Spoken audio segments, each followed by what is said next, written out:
On this episode of Mid-Maryland Votes, we sit down with Republican Delegate Eric Bouchat, who represents District 5, Carroll and Frederick County, Maryland. He was a welder, a businessman, and a straight-talking public servant. Eric's built his life on hard work, discipline, and community service. So let's get into it. Welcome to Mid-Maryland Votes. I am Mark Flynn, your host. With me, as always, is my co-host, Ethan Lowen. And we have a very special guest today. We have Delegate Eric Bouchat of Carroll County. Eric, could you introduce yourself, please? Yes, sir. Thank you very much, Mark and Ethan, for having me today. I'm Delegate. My full name is Christopher Eric Bouchat. My friends call me Eric. I represent the 5th District, which is mainly Carroll County, but also have a precinct in Frederick County. So I'm part of the Western Maryland delegation.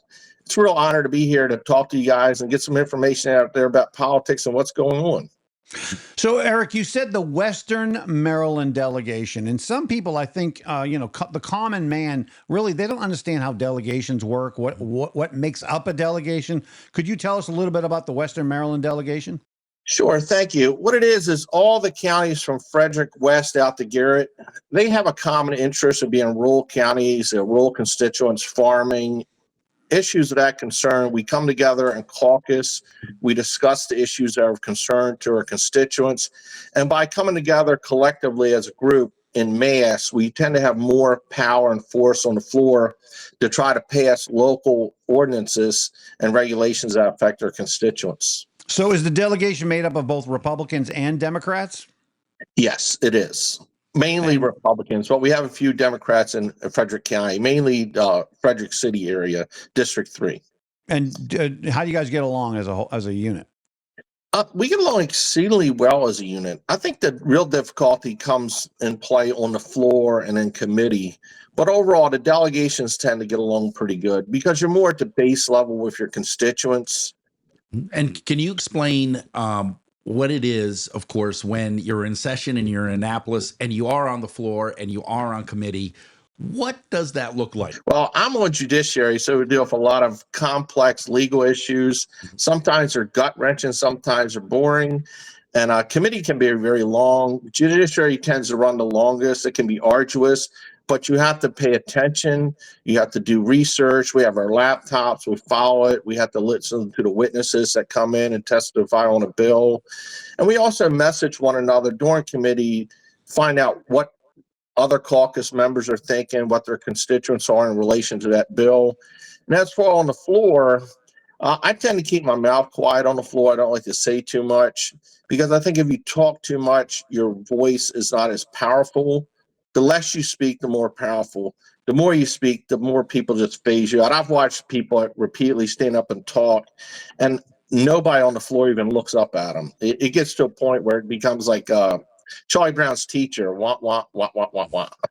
And so if I understand correctly, when it comes to committee, there is a group of delegates for the House of Delegates, and in the Senate, they have committees. And so it's the same concept in the Senate, but delegates across the state, they are on that particular committee and they spend all their time or most of their time during session focusing on those issues and trying to hash them out as a smaller group.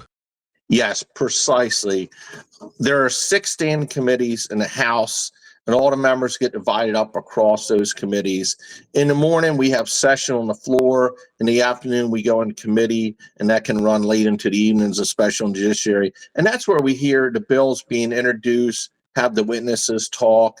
And then once we review all that, the chairman can opt to not vote on the bill or bring the bill to a vote in committee. Or committee chairmen have an awful lot of power. So if they vote on the bill and it gets that committee, that goes back onto the floor for second reader.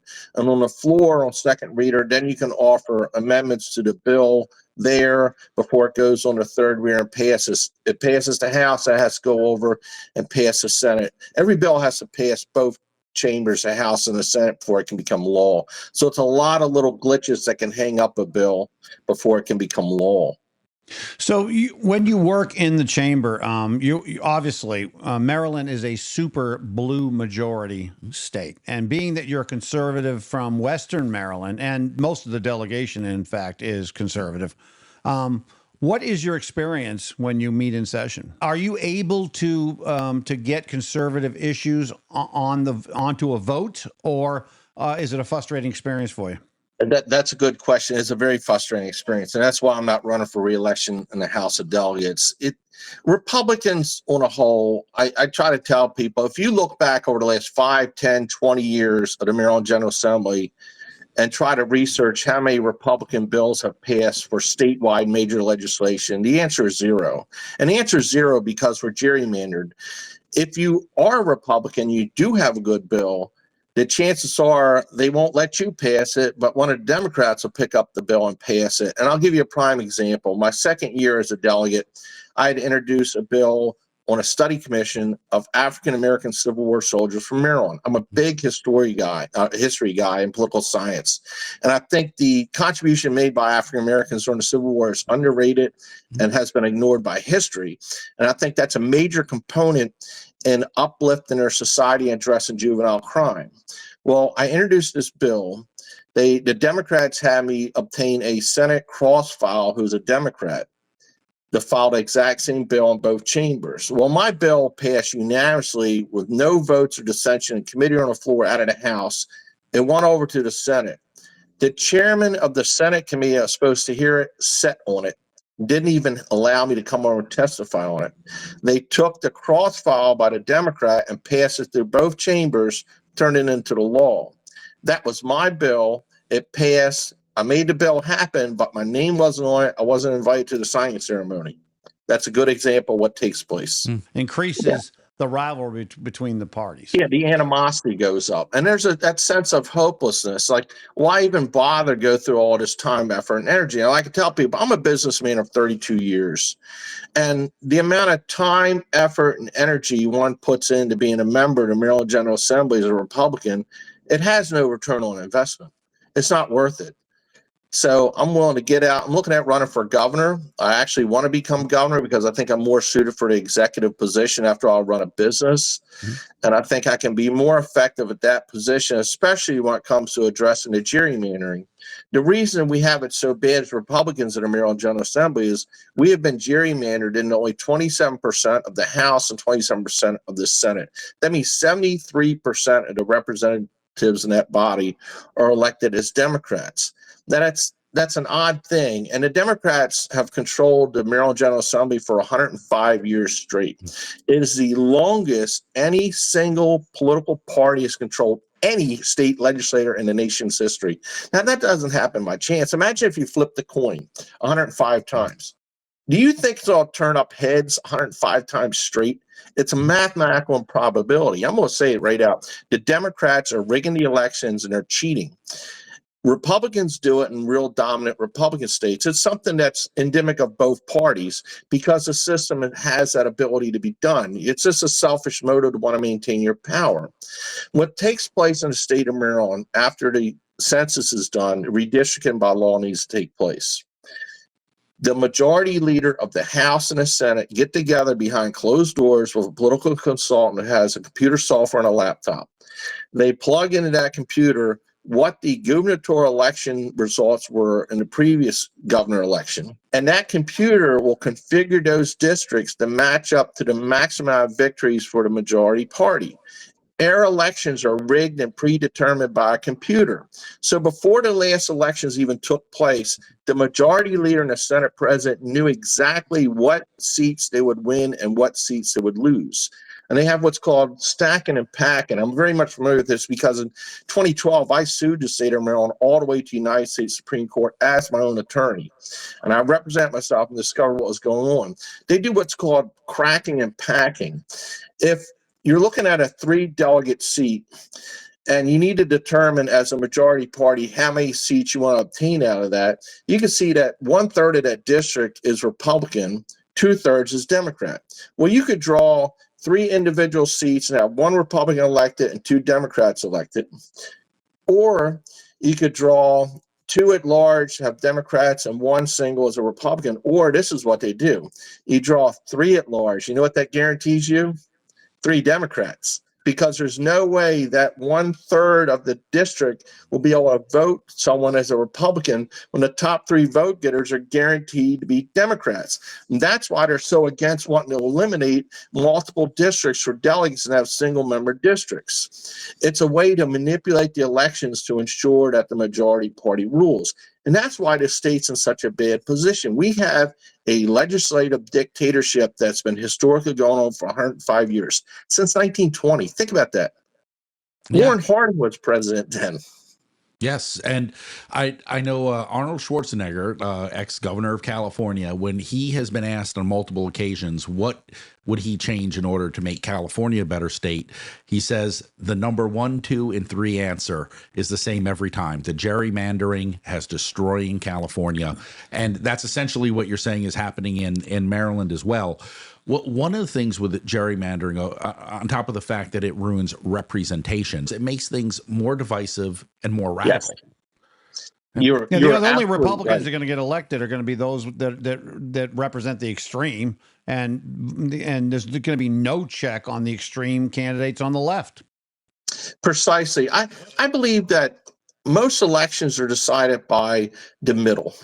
That's that crossover vote at the last minute. If someone wins by 52%, that's that middle of the road voter that finally determines who's going to win that election. And the leadership structure within the General Assembly silos people. You step out of what the disciplined leadership tells you, you'll get primary. They'll knock you out, or they'll redistrict you out. I've introduced a bill 2 years in a row, and I'm going to introduce it for the 3rd year. I haven't drafting again right now to address the gerrymandering. It would be the Citizen Redistricting Convention Amendment. I want to amend the state constitution to literally take out of the hands of our majority leaders of the General Assembly the right to draw their own districts and give it to the citizens. Because in reality, politicians drawing their own districts is the moral and intellectual equivalent of allowing elementary school children to grade their own papers. Guess what? They'll be straight A students. I think the analogy you used earlier was actually accurate too. It's like going to a casino knowing they're going to cheat, and occasionally they give you a little bit of a win just to keep you coming back in. Keep you on the hook. It Right. gets you amped up. Oh, I can potentially win, but it's always rigged against you. So the bill I have, the Citizen Redistricting Convention, is the true solution. It's historical. That way, all those counties would have representation in this convention, and it would be on a nonpartisan ballot. So you would not know what party affiliation someone is, and they could not be a publicly elected official. You have to be just a pure citizen. And that keeps the integrity level high and keeps it out of the hands of the politicians. That's why the United States Constitution is such genius and has lasted for so many years. All those different states came to the table with their own prejudice and interests, and it leveled it out. And when they left the convention, no one thought it was a great idea, but guess what? It's been the greatest political science accomplishment in the history of the world. That genius that was incorporated into creating the United States Constitution is the solution historically to solving gerrymandering. I'm telling you, this is going to make history. It's going to be a game changer, and it's going to stop the polarization that's taking place in politics. Because as Mark just mentioned a little while ago, we're getting worse and worse the way the system is because of gerrymandering. You get siloed. And I haven't been able to have any of my Republican colleagues even co-sponsor this bill in the last 2 years. This year, Delegate Chris Tomlinson, who's in the district with me, he says I'll have co-sponsor. And here's why no one wants to co-sponsor. Because redistricting will be coming up in 4 years. If you put your name on my bill and you're a Republican, you know who's going to notice it? The people draw the districts, the majority leadership. The Republicans watch the Democrats get chopped out of the districts if they disagree with their leadership. Republicans are in the worst shape. So no one seems to have the cojones to stand up and do what is right. The only thing you can pass is local-only ordinances or some minor statewide legislation, but what you can get is a really good pension and really good health care. They're the only 2 real benefits you have as a Republican being in the Maryland General Assembly, because it sucks. It's like being a sadomasochist. You know, I'm not in the mood for going down every session and get my testicles kicked, but that's what it's like being a Republican. It's not a good thing to do. Yeah, I don't think getting your testicles kicked is ever a good thing. I never have anyway. I never enjoyed that. I think we can unanimously agree upon I that. think that's just, yeah. And now some women may disagree with us, but I certainly think that we would all agree on that point. You know, you talked about gerrymandering, and this is the result. They've had a supermajority for 105 years, as you said, right, Eric? And yet Yeah. Maryland is the fifth highest cost of living in the entire country. We have more crime. You look across the board, Maryland is failing.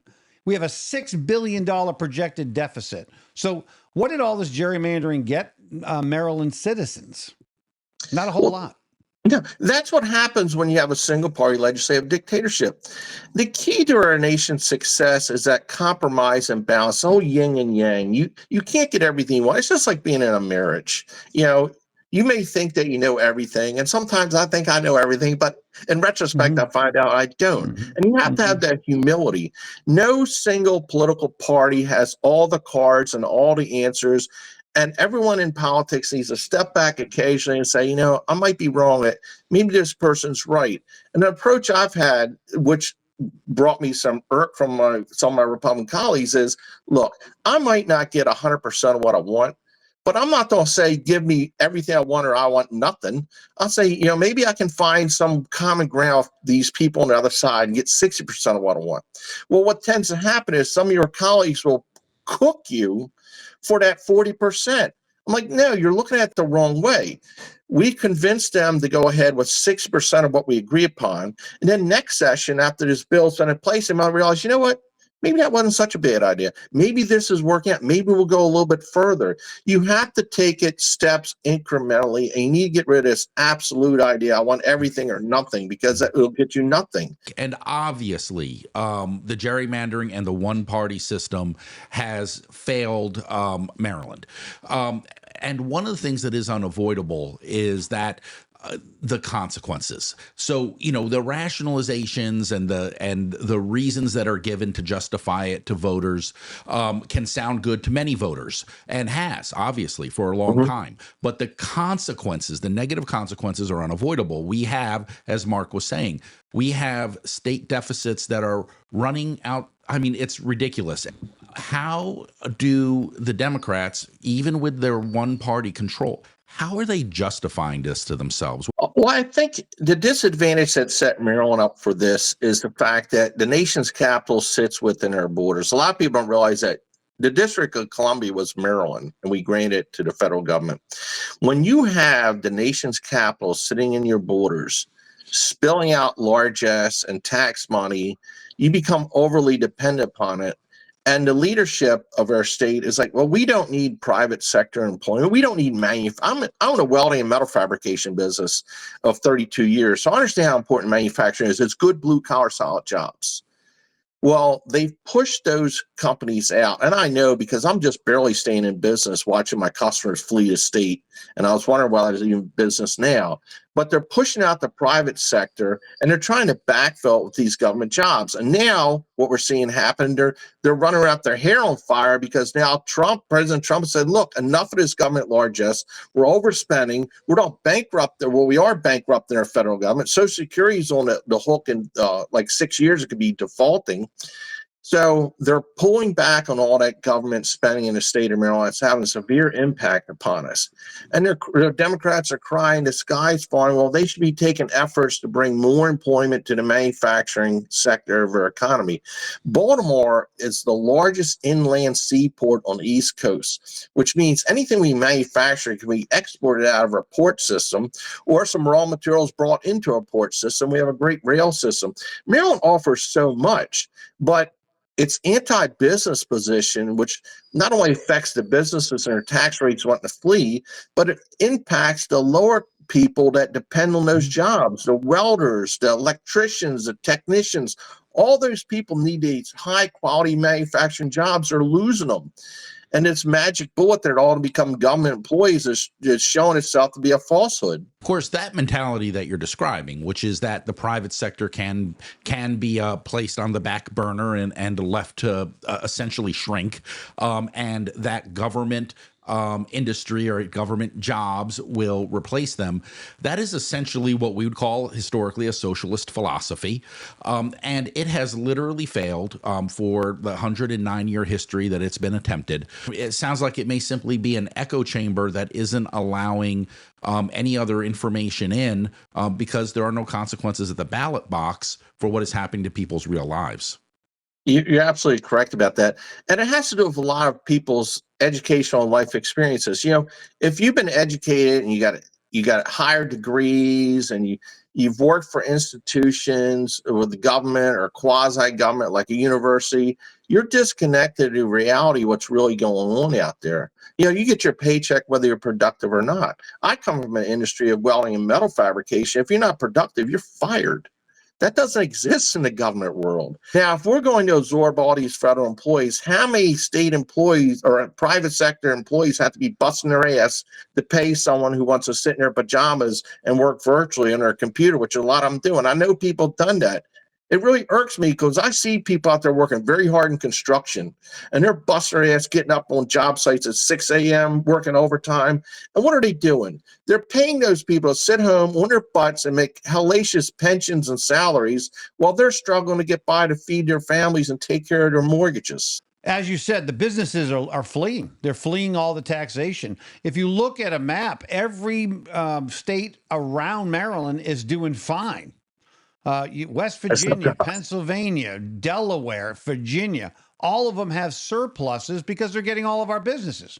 And then when taxes go up and it is focused primarily on the rich individuals that are paying the taxes, they end up turtling up, so to speak. They end up doing less and spending less, and that hurts the economy. It doesn't so much hurt them, but it hurts the economy.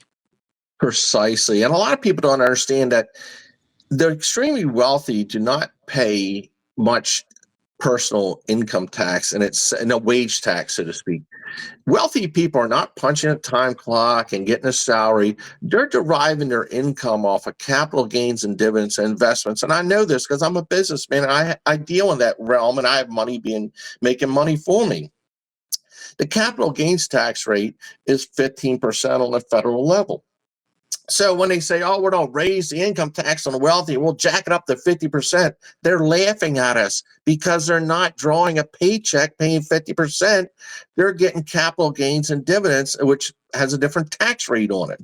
So we're always chasing this illusion that doesn't exist, but it satisfies this visceral mentality that most people have that do not understand this. Oh, yeah, we're taxing the rich, we're sticking it to them. But meanwhile, they got less jobs and less employment because that money is being shifted somewhere else.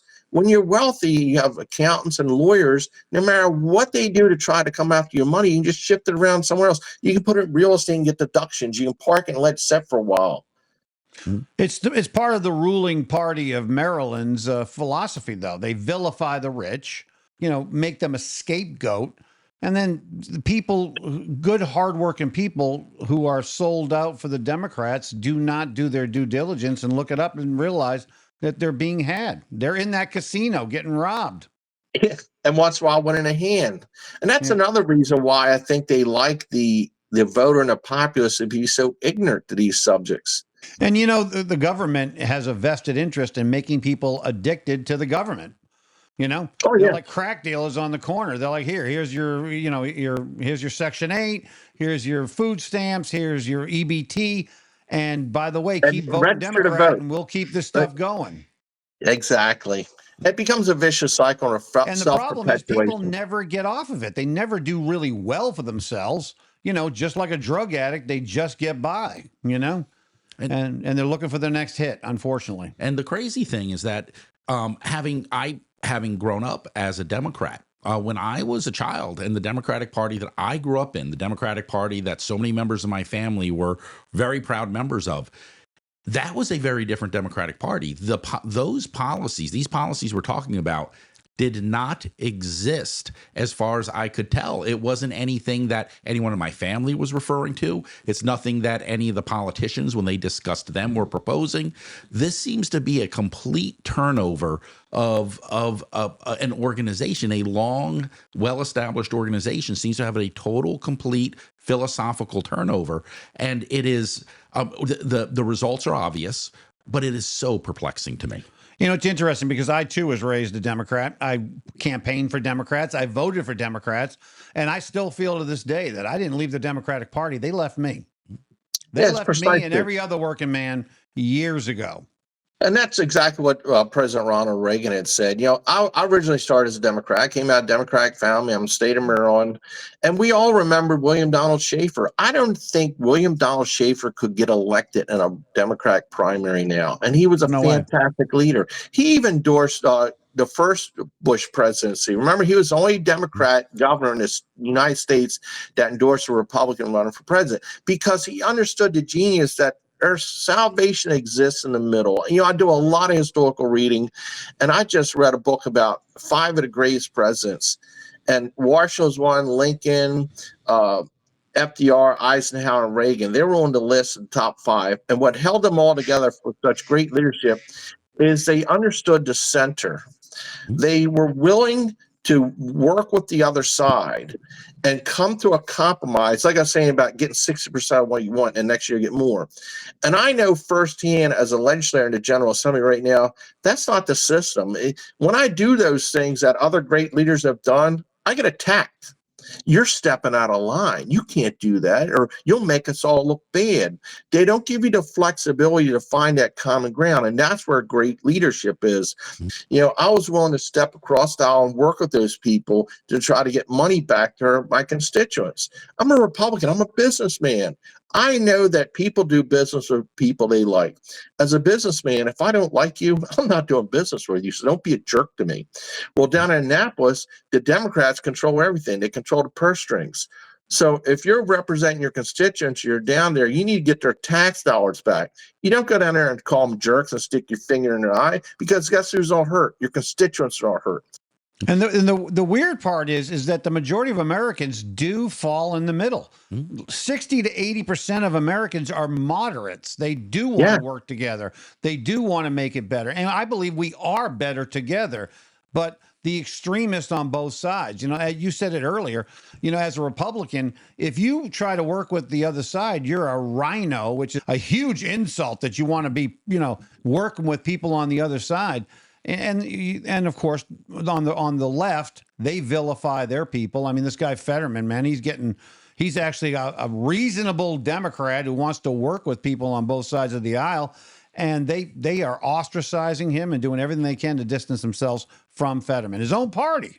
Yeah, and that sends a chilling effect throughout all the other members. Don't be like Fetterman. Don't be compromiser. For my kid, don't be like Bouchat. He's willing to try to advance things. If we can cure the gerrymandering conundrum, which existed since 1800, all this will fall apart. That's what I'm telling you. This will be one of the, if not the greatest political science accomplishment of the 21st century. It is a conundrum of political science that we have faced with a nation since 1800. And I have the solution, and that's turn it over to a citizen redistricting convention. Take the drafting pen out of the hands of the politicians and allow the citizens to draw the districts. They vote for us. They should also draw our own districts. It's almost as if our founding fathers understood that there is an inherent moderateness or an inherent center to human nature, that as long as you are not manipulating that through the things you've brought up today, you know, the gerrymandering, the expansion of voting is not at all encouraged, advertised, that these things really are a manipulation of what is an inherent center philosophy that we as humans seem to have, that our founding fathers captured so well into this amazing governmental system. You're absolutely right. And I tell people that's the genius of what our founding fathers brought to the table. You know, what took place in the Constitutional Convention is it's a gift from divine providence that those minds all came together and they researched everything. They researched democracy. That's another thing. We are a democratically elected republic, not a democracy, because our founding fathers knew that democracies fall on their faces. What our founding fathers realized was that if you allow pure majority to rule, they screw the minority. And that's what's happening in Maryland. The minority is getting screwed. And that has taken place because those case laws I mentioned turned all the states into democracies. What happens in the state of Maryland? Montgomery County, Prince George's County, and Baltimore City dominated everything. If we had a true republic with a bicameral legislature elected the way they're supposed to be, that wouldn't happen. It would mellow things out and balance it, and their state would not be in the position it's at. And that's why the state of Maryland's going bankrupt. That's why all these cities are going bankrupt. Baltimore City at one time was very populated, so had a lot of representation. Well, they could suck all the money they want from all the surrounding counties. Well, and they do. Yeah, and they do.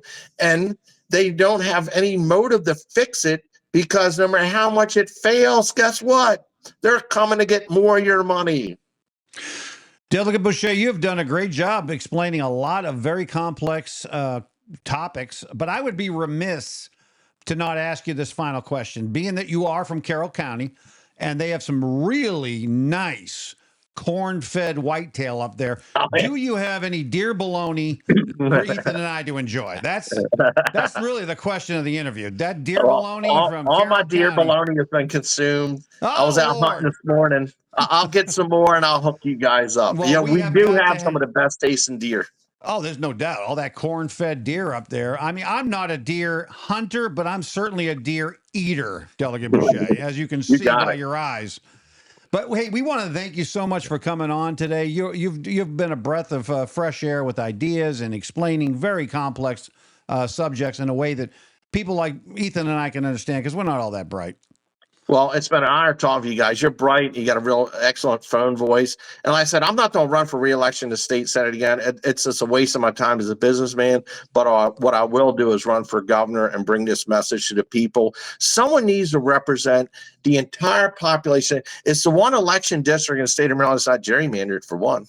Mm-hmm. They cannot destroy my chances by gerrymandering the district. It's statewide. Someone needs to be very authentic and speak directly to the people. And that's been the genius of Donald Trump. He doesn't talk over people's heads. He talks directly to them and he shoots it straight. And I do that. And in the political arena, that's an anomaly now because you don't get rewarded for doing that. You have to be compliant and fit in with the system and kiss the right asses and do what you're told and wait your turn to move up. I just want to go directly to the people, speak from my heart, and be empathetic. I have been where you have been, and that's the most important thing we need from a statewide government leader, someone who understands exactly what we're all going through. I have elderly parents that breaks my heart to see they're on a fixed senior income with Social Security. They're going under. I'm trying everything I can to help them. And my story is not a singular story. This multiplies across the state. All these policies are hurting people, and it's hurting your elderly the most. And I want to be able to help those people out. And the only way we're going to do that is to turn around our tax system, stop being so anti-productive, not only to the businesses, but anti-productive to the workers having their extra overtime pay robbed from them with higher tax rates. We need to uplift the working class poor by giving them good, strong jobs in the manufacturing sector. Well, Delegate Bouchat, we appreciate you being here today. You've done a great job explaining lots of things, and we appreciate you being here. Thank you so much. Yeah. Blessing. Hey, this has been Mid-Maryland Votes. I'm your host, Mark Flynn. With me, as always, is my friend and co-host, Ethan Lowen. And Delegate Bouchat, we thank you again for being on here. Hey, if you like what you heard today, like, follow, and share this podcast with some of your friends or some of your enemies. We really don't differentiate between the two. Have a great day. Thank you. That was Delegate Eric Bouchat, proof that leadership starts with hard work and accountability. From welding sparks to policy debates, he's never forgotten where he came from. Thanks for listening to Mid-Maryland Votes. Like, follow, and share on Facebook and YouTube for more real conversations that move Maryland forward.